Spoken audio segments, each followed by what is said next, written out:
सभी को नमस्कार। सीजीपीएससी का लास्ट रिवीजन चल रहा है। इसके बारे में मैं एकदम बहुत ही छोटे छोटे डिटेल्स आपको बता दूंगा किस प्रकार से आप अरेंज करेंगे। मैं आपकी जगह होता तो किस प्रकार से अरेंज करता और क्या फाइनल मोमेंट में मुझे ज़्यादा फोकस करना है। तो सीजीपीएससी का लास्ट रिवीजन चल रहा है। चलिए इसके जितने भी चीज़ें हैं, जितने भी छोटे छोटे डायमेंशंस के बारे में डिस्कस कर लेते हैं। तो टॉप प्रायोरिटी क्या रहेगा इस साल के हिसाब से? मुझे लगता है कि current affair will be the top priority, क्योंकि विधानसभा चुनाव से संबंधित कम से कम 5 क्वेश्चन आपको देखने को मिलेंगे। 5 क्वेश्चन आपको स्कीम से रिलेटेड देखने को मिल जाएंगे और ऑल इंडिया लेवल के कम से कम 15 से 17 क्वेश्चन, 5 से 7 क्वेश्चन, तो 15 से 17 क्वेश्चन इन टोटल आपको करंट अफेयर के देखने के मिलेंगे। तो जितने भी आपने करंट अफेयर पढ़ के रखे, मेक श्योर उसमें जो सबसे ज़्यादा एक्सपेक्टेड क्वेश्चन है स्पेशली विधानसभा चुनाव से संबंधित, वो आपसे बिल्कुल भी कन्फ्यूजन ना हो एग्जामिनेशन हॉल में।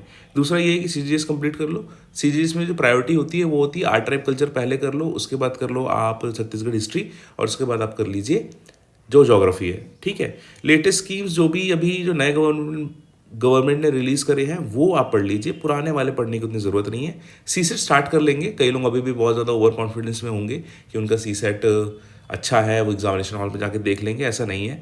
2 दिन यू नीड टू प्रैक्टिस। आज और कल तो आपको प्रैक्टिस करना पड़ेगा गुरु। उसके बाद इंडिया जीएस की बात करें तो पहले पॉलिटी कर लेना, फिर ज्योग्राफी कर लेना, इकोनॉमिक्स कर लेना, इन्वायरमेंट कर लेना। साइंस अलग से पढ़ने की ज़रूरत नहीं है। और इंडियन हिस्ट्री में भी अगर आपको पढ़ना है तो मॉडर्न इंडियन हिस्ट्री पढ़ लेना, एंशियंट पढ़ लेना, और मिडीवियल में सिर्फ और सिर्फ जो इंपॉर्टेंट क्वेश्चंस है ना, जो बार बार रिपीट हो रहे हैं, 3 बार रिपीट हो रहे हैं, 4 बार रिपीट हो रहे हैं, उनको देख लेना। ठीक है, और ये सब रिवीजन करते हुए आपको एक चीज़ हमेशा याद रखनी है कि दैट एक्सिक्यूशन इज एवरीथिंग। कुछ भी हो जाए, जो भी हो जाए, जितना भी पढ़ लो, जितना भी नहीं पढ़ो, जिसने उस 2 घंटे में अपना दिमाग लगा लिया कि भाई ये क्वेश्चन बनाया जा सकता है, ये छोड़ने लायक है, ये रिस्क लेने लायक है, तो उसका सिलेक्शन हो जाता है। फाइनली बहुत ज़्यादा एंजाइटी होगी, बहुत सारे थॉट्स आएंगे। तो इस पर्टिकुलर 2 दिन में आपको गिव अप नहीं मारना है कि मैंने सब कुछ पढ़ लिया है करके। अगर आपको ऐसा लग रहा है अंदर से कि भाई सब कुछ पढ़ लिया है, कितने बार वही चीज़ बार बार रिपीट करूँ, तो चुपचाप सीसेट क्वेश्चन बनाना चालू कर दो। The only way to keep the anxiety away is to keep studying and to sit on that chair and to open your books. Finally let's work, this is it.